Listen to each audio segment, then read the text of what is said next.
the border system will go away with Overwatch 2. We've also got information on potential crossplay and loads of other stuff.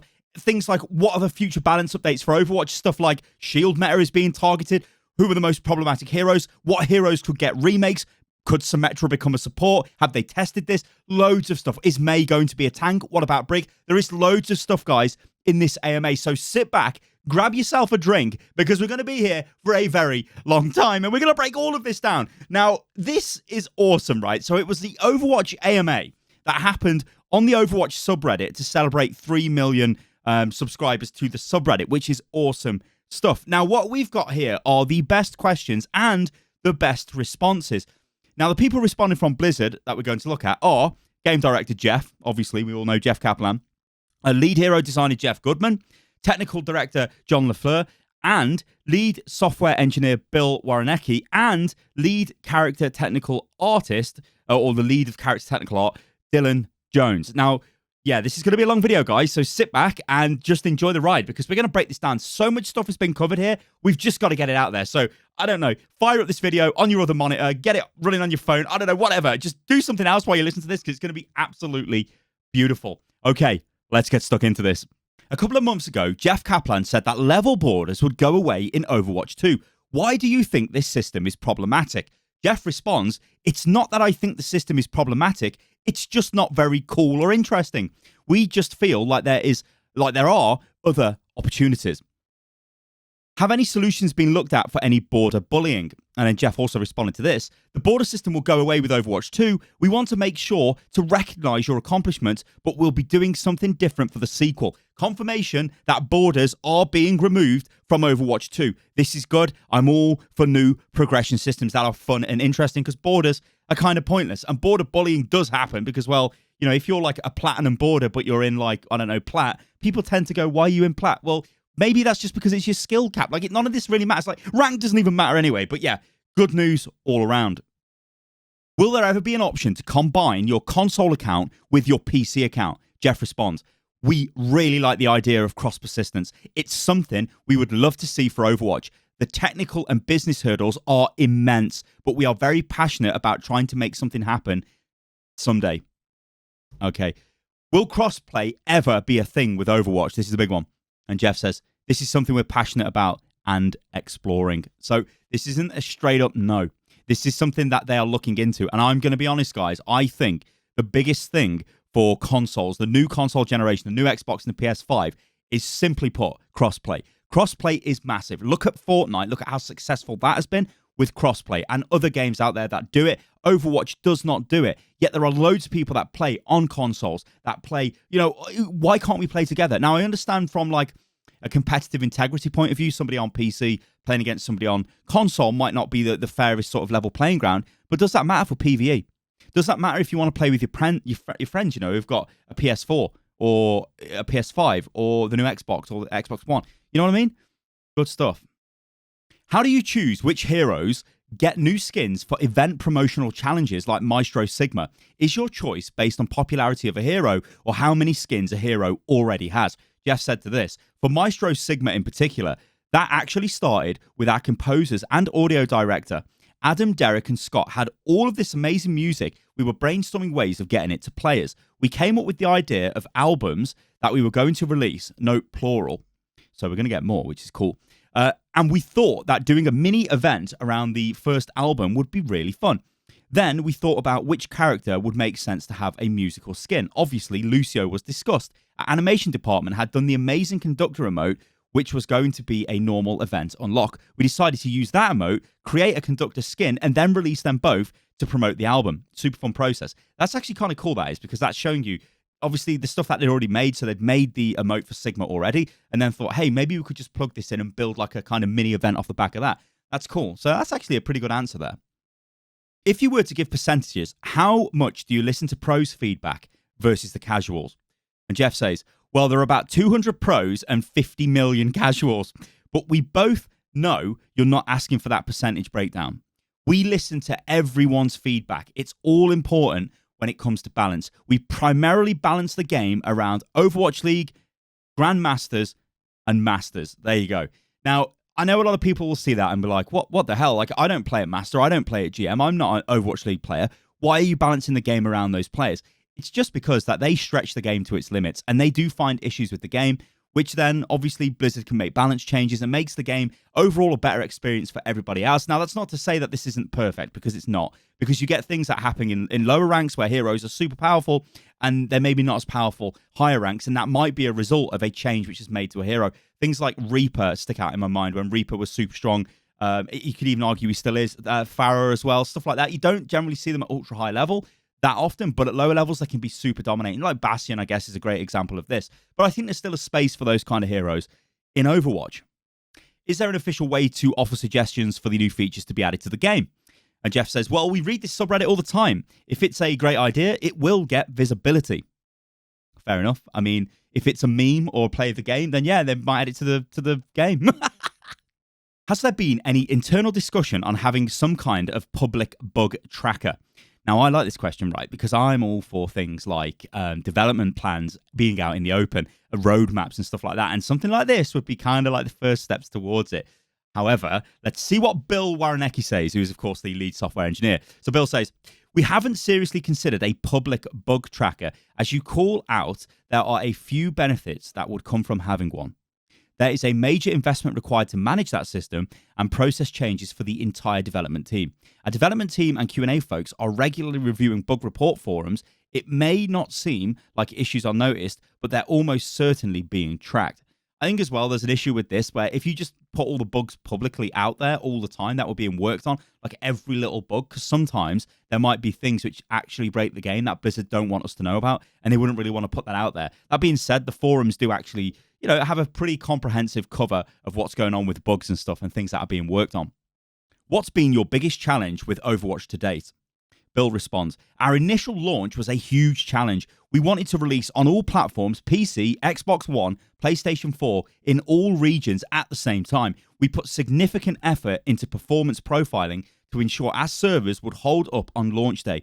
There was a huge amount of work involved between engineering and Q&A to get through the console certification process for both platforms. It was an exciting time, one I'll never forget, and I'm happy with how well it went. Awesome stuff. As someone who's been on the receiving end of numerous racist and homophobic slurs in text chat channels, would perhaps censoring some of the words and obvious variants in those be within the realm of possibility to deter that sort of behavior? This is a great question, and a question, honestly, that I don't know why Blizzard just don't do this. This is crazy. Anyway, this is what Jeff says. I'm so sorry this happened to you. Please make sure to report all cases of this. It really does do something, and we take this very seriously. We have had some ideas we would like to explore to minimize the ability for this to happen. In the meantime, I strongly recommend leaving the profanity filter on. I mean, let's just have a list of words that people just can't say in the game. I think that would probably work, Anyway, I'm sure it's more complicated than that. Scoreboards, guilds, Jeff says, the tab screen was an almost religious debate during the development of the game. I think many of us feel like there are other options for us to explore. A big fundamental change is more likely for Overwatch 2 than the current live game. But in general, the team is interested in giving players more and better ways to examine their own performance. Again, more likely on an Overwatch 2 timeframe. Guilds is a feature that we've always been excited about. Many of us worked on World of Warcraft and specifically worked on the guild system there. So it's something that's near and dear to us. We have some really cool ideas of how something like that could work with Overwatch. Unfortunately, from a tech and design standpoint, the feature would be extremely heavy lift, at least to do it right, and we want to do so. Obviously, they want to do it right. So not on the near horizon, but definitely on our wish list. So guilds are definitely something I want to see in the game, and I know a lot of players do want to see in the game. And there's a load of cool options for guilds in Overwatch, to be honest. Like even just what you'd call them. I mean, I think watch points is the obvious name, and I think I've made loads of videos on this in the past. But yeah, guilds is certainly something I want to see in the game. And the tab screen, changing that so it gives us more information, I want to see that as well. So I guess we're going to have to wait and see what happens with Overwatch 2 for that. How often do you each actually play the game these days, if at all? Do you main any character in particular, or just go mystery heroes and let RNGesus decide? So Jeff says to this, to begin with, I play the game every day. We have multiple playtests daily, plus we play for fun on our own time. I love to play all of the heroes, but some I really struggle on. Doomfist, Sombra, Sigma. I play a lot of Reinhardt, Symmetra, Mercy these days. I also love Hanzo McCree, although I'm not so great with them. And Jeff Goodman says, every day I'm mostly playing whatever hero I feel like needs to be looked at more or has recently changed with testing, etc. Though if I'm just picking to try and win, I find myself mostly going for Ashe, Widow, Hitscan in general, or Junkrat. I still have a lot of fun flying around with Junkrat. And Bill says, I play nearly every day. I tend to prefer Zarya, McCree, and Zenyatta. I do a lot of mystery heroes with friends I grew up with. They live in Minnesota and I'm in California. Overwatch is one way that I try to keep in touch. And Dylan says, speaking for myself here, I play a lot of competitive Overwatch. I play 10 to 20 hours of competitive Overwatch every week. My God. And I love it. I used to play Flex. I truly enjoy playing a wide variety of characters. Lately, I've been focusing on tanks and healers as my friend plays DPS. Awesome. So following on for that, what are your favorite characters to play? Bill says, Zarya, Zenyatta, and McCree. And he was the only one to answer. But I guess the other one's kind of answered, so yeah.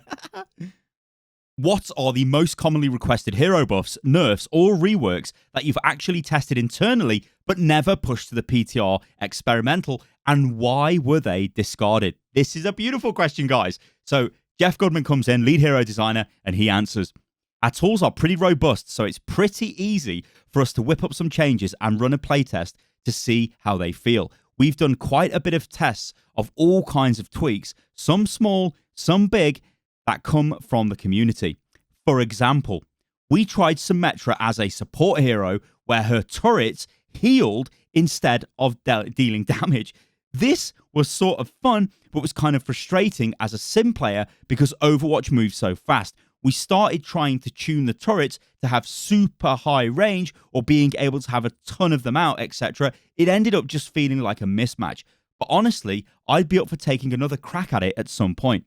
Maybe if she had some other primary way to heal and the turrets were just a way to provide auxiliary healing, it might have gone better. Oh, Lord. It's hard to think of other specific examples off the top of my head right now, but I know there are more things that we've specifically tried out and ended up not doing. There are some other popular ideas, such as Mei being able to slide on her own ground ice that we've talked a lot about but haven't actually tried in game. For the Mei example, our big concern is giving her any kind of mobility that would require some serious balance reworking to make her not more terrifying than she already is. I totally love the flavour of it though. Maybe someday it'll find its way into the game in some form. Yes, maybe as a PvE talent for me in Overwatch 2. For those Symmetra comments, oh Lord. Why is Sombra a DPS instead of support?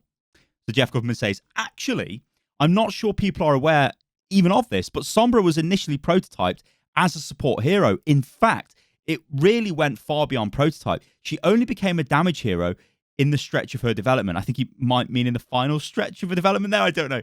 So maybe towards the end. Anyway, she had some of the most significant changes while going through development. Her whole kit used to be centered around staying invisible and landing hacks on the entire enemy team. You could hack more than one target at a time, but hack worked differently then. It used to last a lot longer and it reduced your healing and damage output instead of making you unable to use abilities. This meant even though you had one less healer as a support, you theoretically made up for it by reducing the enemy team's damage. It was pretty fun little minigame for her, but people were ultimately very frustrated by being debuffed like that. Even if they knew on paper she was reasonably balanced. In fact, we've tried a couple of times to try a damage dealt debuff. Wrecking Ball had this at 1.2. But it hasn't stuck yet. That debuff ends up more frustrating to players than many other debuffs like Anna's Grenade or Zen's Discord even. So we went with a more aggressive kit and moved her to a fence instead, especially because we were already feeling on the fence about non-healers being in support. Sim was still there at the time. At this point in the game, if a hero is in the support category, they're expected to be able to heal. That would be a challenge here as well. Funky stuff. I love this. Like, I really love this. Like, going into detail on changes. It's just so cool. This is right. He's got more stuff to say, though. Do characters exist in the story, like Mauga, Sanjay, Daehun, have a chance of being heroes in the future? Jeff says, this is Jeff Goodman, This is always a possibility. Ana is an example of a hero that came from the story. She wasn't created initially to be made a hero, but we saw cool opportunity while making a new support to have it be her, and it worked out great. That said, not every character personality in the story will or even should be a hero, but we'll see. Okay, cool. I think we kind of knew that about Ana. I think maybe, I don't know, you guys probably know more than me in the comments below, but maybe, yeah, I think we might have known that about Ana. But then again, I remember all the stuff with Ana where we thought Ana was a completely different character, and it was a crazy time, a beautiful time as well. Anyway, Jeff also did add to this question, absolutely, Ana, Doomfist, and Sombra are all examples of this. Who was the most fun hero to develop and design? Jeff Kaplan says, they're all super fun. I mean, okay, someone's been to PR school here. It's seriously a dream job. Most recently, I really like being involved with Sigma. Josh and Jeff drove the design of the character, and Q was the artist who drew him. But it was a lot of fun to help develop the character. I love the idea of an absolute genius who is disassociated, who thinks we see what he sees, who thinks we understand physics and the universe the way he does. I love the idea of a tragic victim who was being used for evil, who was not evil himself. I mean, Sigma is by far the best hero announced and probably launched, to be honest, that we've had in the game so far. Well, okay, maybe Sombra was the best hero launch, but the best sort of origin story, it's definitely Sigma. It's so goddamn good. And apparently that was because they were really pushed to do it. They had a really tight deadline, and that kind of, I don't know, let the designers just go crazy, especially the guys who work on all the announced stuff like the origin story, which is just absolutely out of this world. Was there any hero abilities that you thought would be easy to implement but ended up causing major issues, or maybe caused you to completely scrap the ability? My other question is, what is the funniest bug you ever came across during development? Jeff Goodman answers this and says, the one that immediately comes to mind is Symmetra's Wall Ultimate. When we, designers, first talked about it, it seemed pretty simple. Let's just take Reinhardt's shield and scale it way, way up. That should be fine, right? Well, it turns out not exactly. There were two major hurdles with this thing. One, on the gameplay front, a lot of our abilities needed to know if they can hit something by checking if the object is just in range of it.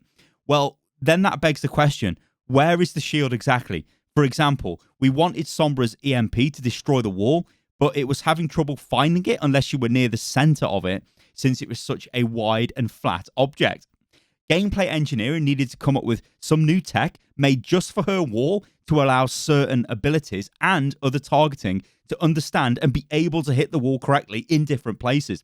And two, on the engine side, having a giant effect cutting across the entire screen that has transparency to it is very costly for performance. We went through a bunch of different visual effect concepts to try and make it look good while still being cheap enough to not crush people's frame rates. We ended up getting to a good place, but there was still a lingering fear about 6v6 Symmetras all using ults at the same time. This is why there is a concession in place where each team is only allowed one wall at a time. If a second Symmetra is on your team and uses an ult while yours is still running, yours will be removed when hers is created. Now, I love stuff like this. Little bits of, like, you just don't realize. Like, I just would have thought the same thing. Like, Symmetra's ultimate is just a massive Reinhardt barrier, and that's it. But there's all these crazy things that had to be done to work it out. It's so cool. I love stories like that. It's just awesome to read. Dylan Jones comes in and gives a bit of an art perspective on this as well. Answering from an art point of view here, Brigitte's flail. This seems like a straightforward idea, but it turns out making a flail with an extending chain on a first third-person game can be challenging. On question 2, I have seen a lot of crazy bugs, even some from here on this Reddit. One that comes to mind was the discovery of a depression watch where many of the characters were exported without facial animations. Another OG bug that comes to mind will always make me laugh was when Widowmaker's butt inflated on reload. What? I didn't even know that was the thing. There were many challenges. Here are 2 specifics. We had a hard time coming up with a look we liked for the chain. Most flail references we found had the chains at the fixed distance. It was hard to find reference of something swinging like a flail, but also having extending, contracting wire chain. We ended up swinging an Xbox controller around, controlling the distance of the wire with our other hand. What? I mean, okay. Once we had a target lock, a target lock even, getting it to move like that in engine this has actually broke me. This was an animation challenge.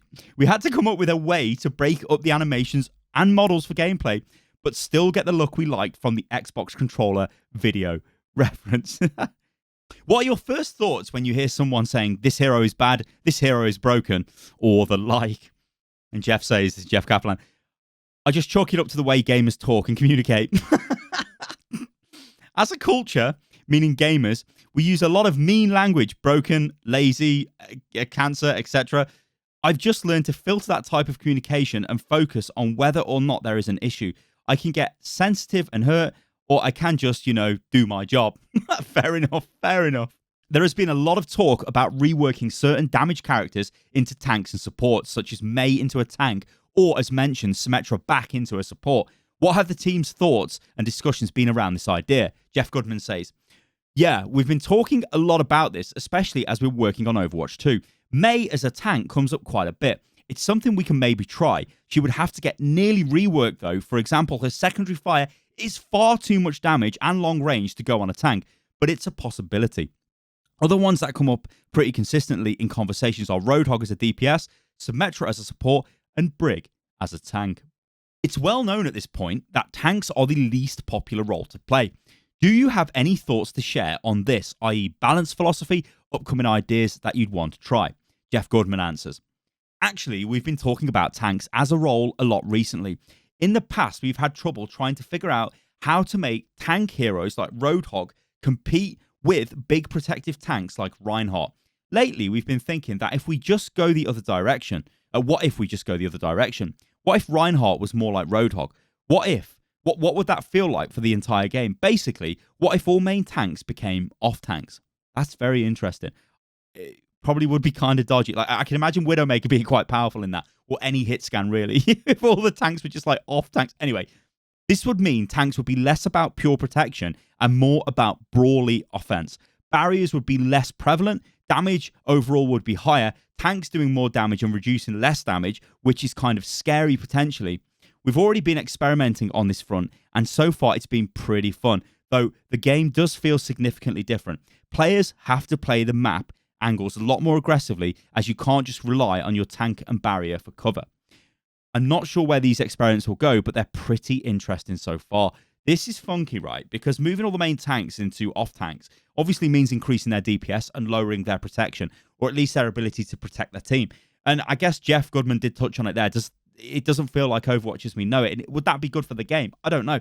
I've always kind of enjoyed Overwatch with a barrier tank, but I think where it gets out of hand is when we've got two barrier tanks on the same team. It can become kind of boring, especially if you are a DPS player, because you're just firing into barriers and it doesn't really feel too great. Anyway, let's move on. Will there be a balance between the amount of heroes in each role, so 33% in tank, damage and support, or will damage always have the largest pool of heroes? Jeff Goodman says, this comes up a lot, so I'd like to touch on this. I would love to get the roster to 33% each. That's certainly a goal. That said, I'm worried about going a very long time without any damage hero representation. If you look at the release history, we've been trying to push it towards an even roster without just ignoring damage heroes entirely. Does every hero have the same chances in Mystery Heroes? Because I often see Bastion, especially in the initial composition. And Jeff answered and says, it's random. So there you go. Mystery Heroes is random. Who would have thought it? How many unused concepts of heroes have you guys made? Jeff Goodman says, this is actually really hard to answer, actually. Most of the time, heroes go through a ton of iteration, and single abilities or weapons get cut. Oftentimes, we'll end up using an older cut idea on a new concept. For example, Orissa's first ult was an idea where she could teleport away. We'd probably kit this differently though, and then drop anywhere else on the map via a drop pod or something similar. This was back when she was extremely early and we didn't have a character yet. So I was just sort of imagining a character more like Dutch from Predator, hence the minigun. Dutch from Predator, he's legend. Where it's like, you're bleeding. I ain't got time to bleed, legend. It ended up not. Does anyone get that reference? I hope you do. Or am I actually just showing my age? I mean, that film did come out in like 1987. Yeah. It ended up not really working for the gameplay and really didn't make sense once we started developing Orissa's character. Much later, we were working on Doomfist and thought we could revisit that old idea, and that's how he ended up with his ult. So that's cool. I acknowledge that there's a strategy in saving ultimate abilities, so blasting everything the team has isn't always the best choice, But I still can't help but feel like when these moments do occur, which is still too frequent for my taste, that they negate the gameplay integrity that is so demonstrable, oh my lord, to the regular gunplay with normal abilities. Does the team think along the same lines, where ultimate abilities might still be too strong? And what are the plans moving forward to change this, if at all? Even if there are no current plans to change the weight of these ults, would you still be able to shed light on what the thought process is towards them currently? Jeff Goodman says, this comes up fairly often, and in the past we have done a few things to nerf ultimates already. We've nerfed the ultimate costs across the board twice now to try and make sure they aren't coming up too often. We've tried to adjust ults that feel that like they don't have enough counterplay, such as Sombra's EMP getting a longer delay before going off. Overall, this is something we're very aware of, and we're trying to make sure abilities still feel like big moments within the game. But it's not just purely being an I win button. Abilities like Batiste Lamp, by the way, I find funny the community calls it this, since internally we literally used to call lamp model while testing it. Well, that's just because Jeff put the thing out showing it as a lamp, so everybody just called it a lamp. So yeah, kind of Jeff gave away the game there, lamp. But anyway, we're created to help open up more options to counter ults without requiring your own ultimate. Ideally, it should feel great to land a big ultimate, but it should also feel great if you can work around or straight up counter an enemy ultimate, which is also why we made a change a while ago, which made it so if you ever kill or stun a hero who's starting an ultimate, they always lose it. Previously, it didn't spend their ult meter until after the ult actually started in a lot of cases. Yeah, I mean, I remember that back when Genji would whip his blade out and you'd stun him straight away, then he would just blade again because he got it refunded, which was super annoying. So yeah, like ultimates, yeah, I don't know. I could spend hours talking about ultimates, I guess, in this video, but we'll just leave it at that and we'll move on to the next one because there's so many questions, ladies and gentlemen. So many. How closely do the engine team and the content team collaborate? How does that support process work? Like with Echo's ability, was that something that the engine team needed to build support at the engine level for first? Then the content team can get to work customizing the feature that was built. And John, the technical director, answers, all parts of the team collaborate in the creation of the heroes. Heroes are usually available to play in team playtests months before they will come out. So we all get to look at them in extremely early states. The game engine is a good bit more flexible in development than it is in retail. So often the designers have what they need to make something work. We just need to make a pass to control the performance and efficiency of the heroes so that they will function well on all of our supported hardware. On occasion, like with Echo, we needed to do more significant rewrites of systems so we can get things within a shipping budget. Now, if you guys remember with Echo, you can't actually, if Echo clones you and then you die, you can't actually change your hero until Echo's finished with your hero. That's an engine limitation of Overwatch because it can't have two of your hero on the team, basically, in the competitive rule set, I believe. It's also something to do with the engine on a fundamental level. So that's maybe an example of Echo having like little hacks and changes to the engine just to make her kind of work. If Ashe can get a golden Bob, is it possible to have a golden Torbjorn turret? Along with Symmetra's golden turrets. Oh, cool. Dylan Jones says, golden guns are an ever-evolving topic. On some of the more original characters, we ran into tech challenges when trying to add gold versions. One thing to know is that we came up with the idea of golden guns after some characters were already made. Example, Torbjorn turret was made to go molten core before we knew about golden guns. When we tried to apply the golden shader, it broke the molten core. As time goes on, workflows and techs improve, we get more flexibility of where we can add gold to a character. Okay, most complicated explanation of gold I've ever heard. What is your best, it's not a bug, it's a feature for Overwatch? This is a cool question. Jeff Goodman says, this is actually something that comes up fairly often. In general, I like to try to keep tech in the game if we can, but sometimes it's some weird bug that can cause a lot of other problems. It's super unreliable, or it's just straight up overpowered. For example, the Genji ledge dash bug was cool, but both extremely overpowered and also really inconsistent and buggy feeling, which makes sense, I guess, as it was a bug. This one we opted to just remove instead of trying to work out a way to implement it as a feature, mostly because Genji already had this really strong mobility and we didn't want to add more onto that. Mercy's glide jump, though, was something that wasn't really intended, but we ended up having to fix for unrelated reasons. When we did that, we went ahead and implemented it as a real feature of the hero, so it works a lot more consistently now. She also has the big vertical super jump, which is a lot more tricky to pull off, but we haven't really adjusted or changed anything about that either. It's pretty consistent once you get used to it, though admittedly a bit weird. So cool, cool stuff. Would it be possible to make Mercy's glide jump a real feature that doesn't require a weird button mashed combo? And this is actually a nice question. Jeff Goodman does say, yeah, this is reasonable. I'll look into it. Cool. He's going to fix it. He's going to make it a thing. Awesome. Okay, so what about the lore? Well, here we go. Jeff, how's the lore coming? And Jeff says, we're in a really great place to move forward right now. Over the past year, we were lucky enough to get Jeff Chamberlain to become our new creative director. Jeff was the director of our original announcement piece for Overwatch back in 2014, as well as some amazing Blizzard cinematics over the years. The Wrath of the Lich King intro, for example.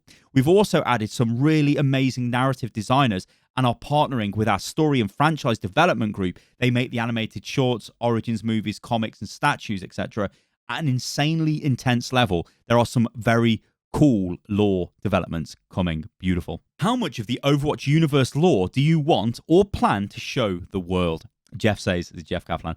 We have many years of lore planned for the Overwatch universe. There are so many aspects that we're excited about, far-reaching plot lines and individual character arcs. There are a lot of heroes, places and world groups we want to tell more stories about. We're also excited about telling stories in new ways and using new mediums. Now, I wonder what that could be. New mediums. Like they've got comics, they've got their in-game stuff, they've got the cinematics.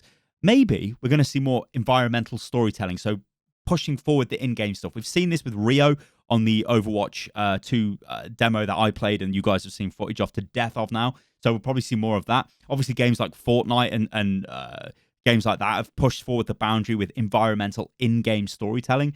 But maybe we're going to see a Netflix series as well. Maybe we are. Oh, Lord. Have you ever considered expanding the Overwatch IP into media other than games? Jeff Kaplan says, we are very excited to explore the Overwatch universe in a number of mediums. Nothing to announce at this time, but we would like this very much. Who is the hero who has been the most difficult to develop or fine-tune to get the balance just right? It's going to be Genji. Not Genji. It's going to be Diva. I bet that'll be the answer to this. Let's see what Jeff says. So Jeff Goodman says, Sombra and Genji were the two hardest heroes to make, probably. Okay, fair enough, I'm wrong. Sombra worked very differently and had to go through major changes pretty late in her development, as I posted about earlier. And Genji started out having only his sword for a weapon. He is still referred to as Sword Ninja in our internal files. Oh dear. we know about that though, good lord.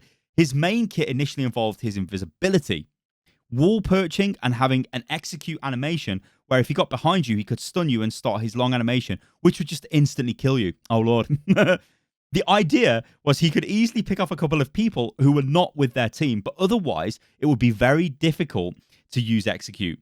This kit caused all kinds of problems, though, especially with his sword being his only form of attacking. Once he moved away from invisibility and instead chased the agile ninja fantasy and made the sword his ultimate, everything started clicking into place. And then in 2020, at the end of July, we nerfed him into oblivion. He didn't say that. I've just made that up. Was there ever any plans to allow players to skip 2CP or perhaps avoid certain map types like they can avoid players? Jeff Kaplan. Our first goal is to make the mode something that everyone enjoys. You can see by today's experimental card that we try various things to iterate on the game. Just some of them don't work. For Overwatch 2, we have some ideas that will allow for more player agency, but nothing is set in stone yet. So I don't want to commit to any promises. Ooh, maybe we'll get a map, picks and bans. I don't know. And the spirit of being open, I think the criticism of 2CP is fueled a bit by the echo chamber of certain communities, when overall, the maps and modes are not as universally hated as some would have you believe. How much testing goes into new maps? Is it all internal, or do you guys ever bring in outside opinions? How many maps have been created but never gone to the live game? Jeff Kaplan says, we tested the maps a lot for a very long time. Usually, if we're patching a map into the live game, we'll do an extended PTR period for testing. Same with heroes. For maps that shipped with the game, we tested some of those maps for years. We don't openly bring in outsiders to test maps early, as we have a pretty comprehensive playtest and map testing process. Sometimes, depending on where we are at in a dev cycle, we might bring a map to a trade show, so BlizzCon, Gamescom, before it goes live. Has the team ever experimented with making 2CP Assault ticks every 25% instead of 33? And Jeff Kaplan says, we've tried all sorts of balancing points, including 6 ticks. It solved some issues, but created others. The more ticks, the more the defending team feels obligated to sit on the point.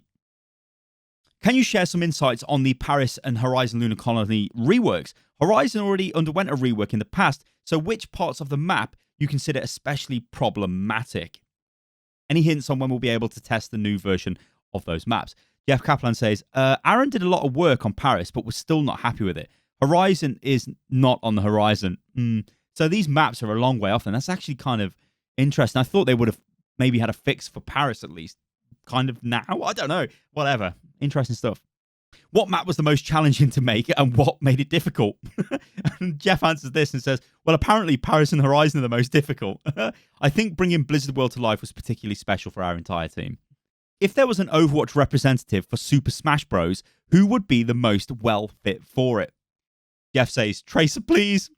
Jeff Goodman, Doomfist could also work. He's kind of a fighting game hero already. He's certainly inspired by fighting games. Yeah, personally, I'd like to see Winston. Is there any possibility of Overwatch to have an event with a non-Blizzard game? Jeff Kaplan says, I think everyone on the development team would be extremely excited to do those sort of things. They usually get bogged down by business legal types. But yeah, if they left it up to the dev team, we'd be all over it. Does the Overwatch 1 team also work on Overwatch 2? Or did you hire separate people? And once Overwatch 2 is out, Overwatch 1 devs find another job? If the Overwatch 1 team works on Overwatch 2 as well, how do you maintain and keep that work schedule, especially during these times? And Jeff Kaplan says, the same team that works on and made Overwatch is also making Overwatch 2. We did find the need to grow the team quite a bit in order to do both, and also because Overwatch 2 is a much larger game than Overwatch. The team that shipped the original game was approximately 70 developers. The team is closer to around 160, 170 now.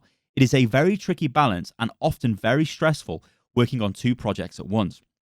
The reason we choose to do things the way we did is because we wanted to maintain consistency of vision and direction over the game and the franchise and not make things feel too splintered. For an individual developer, they usually have a clear task that's either the live game or Overwatch 2, but we often find ourselves context switching between the 2 games.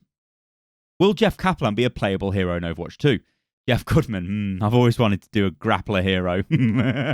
Oh dear, wrestle with Jeff. Prepare for death. What are the scope of changes going to be for Overwatch 2? We know it'll include at least a couple of new heroes and a new game mode, but should we also expect a plethora, I love that word, of balance changes? Have bugs in the current game already been fixed in the Overwatch 2 branch? Is the underlying engine getting an update, perhaps dropping the rollback like key sending netcode for exploit command events packets? Oh my god, those are words I don't understand.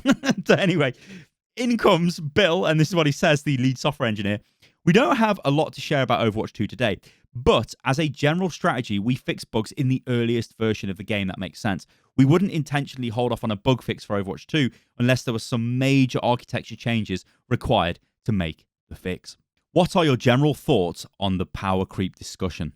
Jeff Kaplan says, I think this is a good discussion, but I also think a lot of the good points get lost in the echo chamber of the internet. I'll see a good thread, video, etc. about power creep, but then there is a lot of groupthink that happens, and you have a bunch of people who think they are agreeing on something when really they are not. Power creep is bad.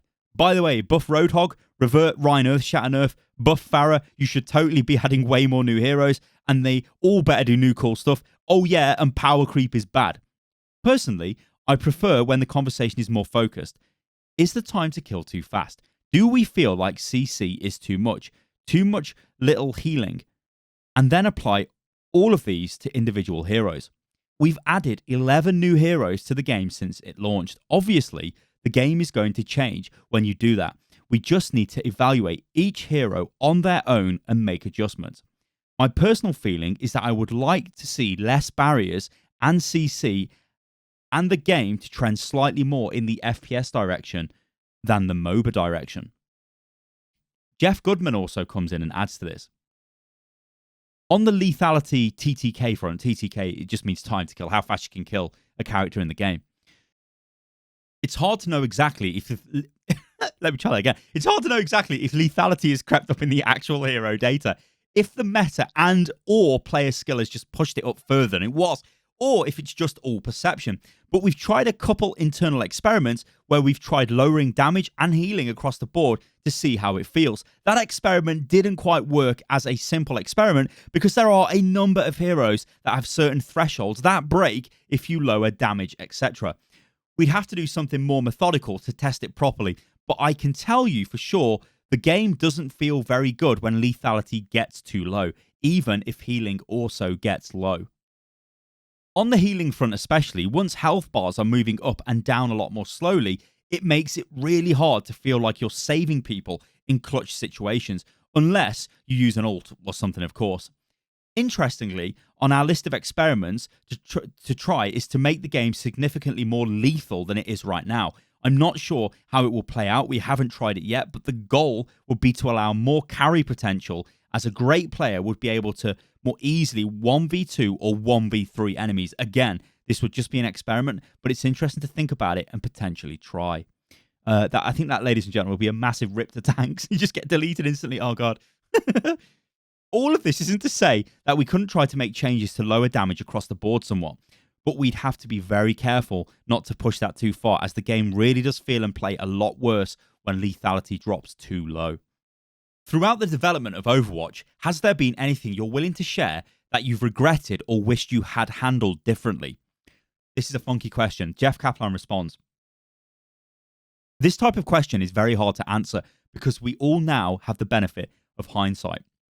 Sometimes I wish we had kept offense and defense heroes rather than merging them into damage and only allowing offense heroes to be played on attack and defense to be played on defense. I know that idea might sound crazy and stupid, but I think it would have allowed us to be more all in on some niche hero designs like Torb, Symmetra and Bastion.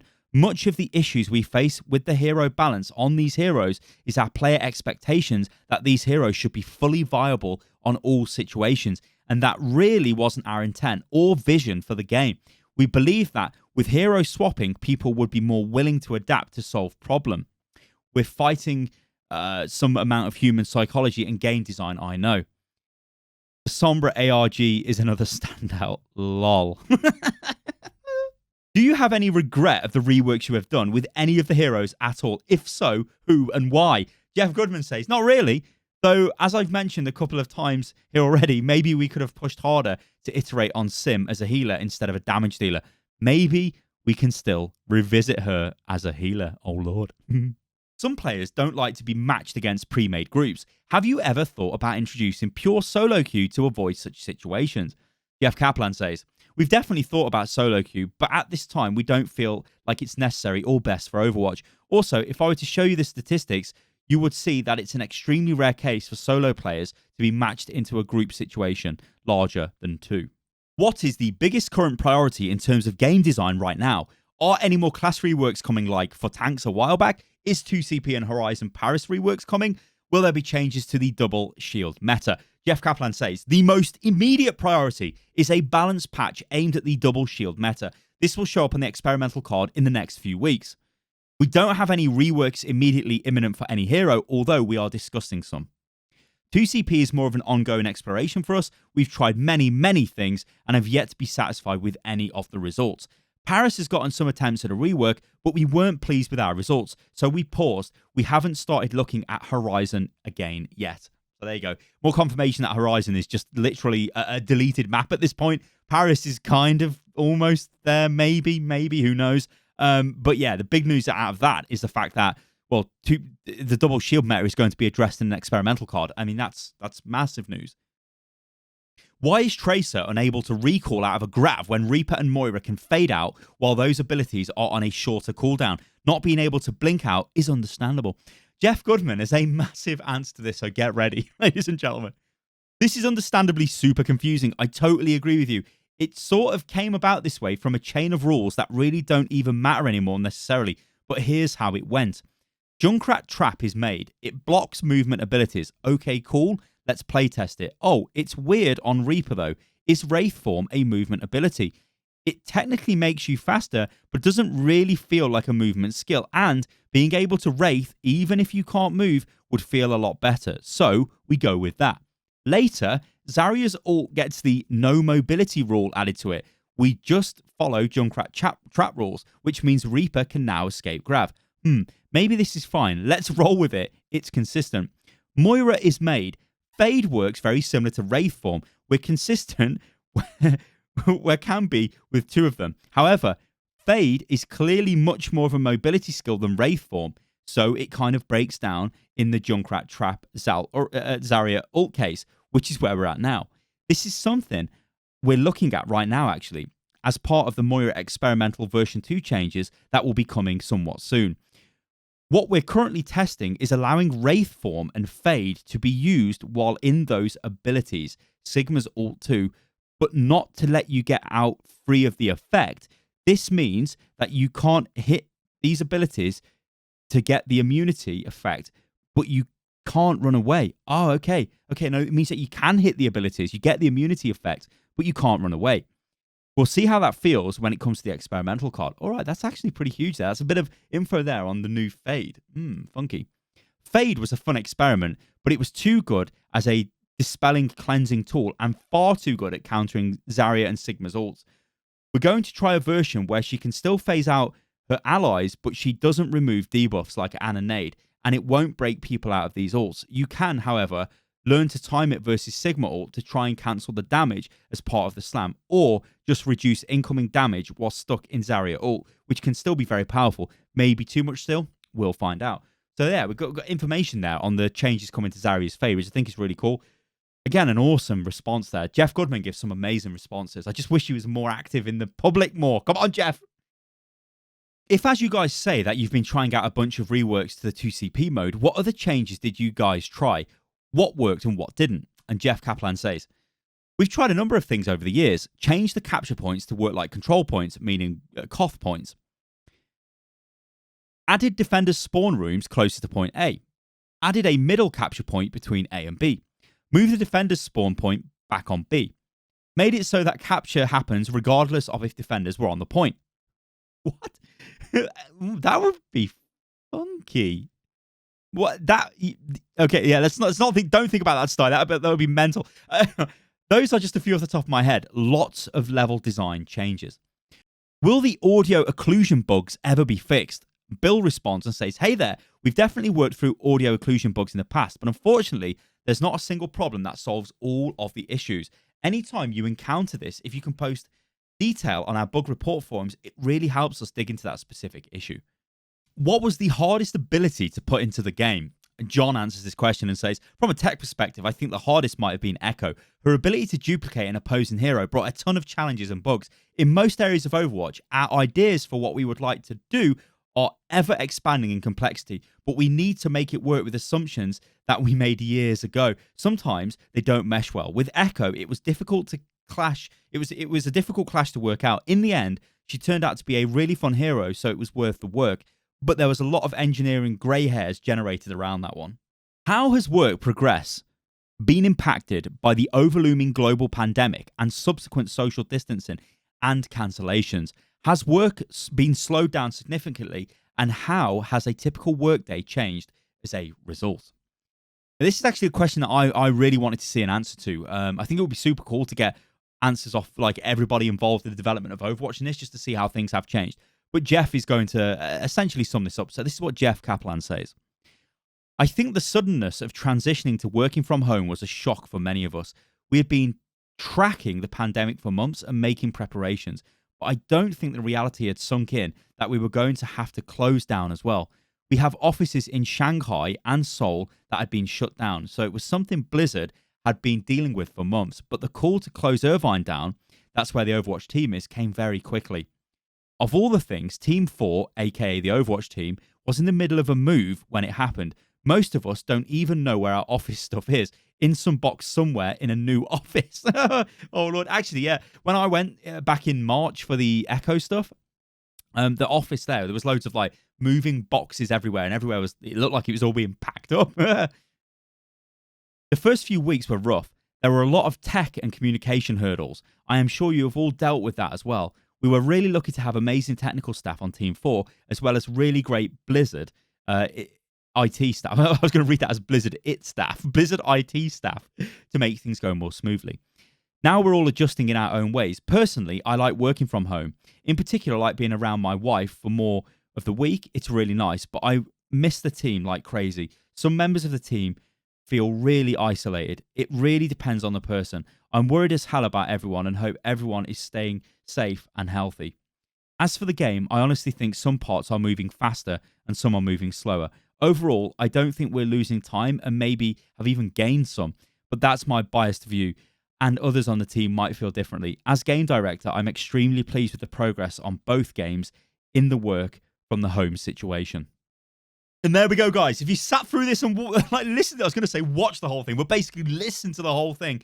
Oh my lord, you are amazing. Now, yes, you've probably seen there are timestamps at the bottom of the video below. If you've somehow made it to the end but haven't watched any of it, check the timestamps. You'll be able to just jump between sections and listen to what the devs have said. I love it when the devs do this. Loads of information is given out, like things like the Symmetra was a support at one point, and she maybe even might go back to that with a potential rework. With healing turrets, stuff like the new changes that are coming to Moira's Fade and the new experimental, things like a double barrier being looked at in another experimental. This is all cool information, and it's stuff that we like to hear as Overwatch fans and I guess as like content creators as well, because it gives us stuff to talk about, which is cool.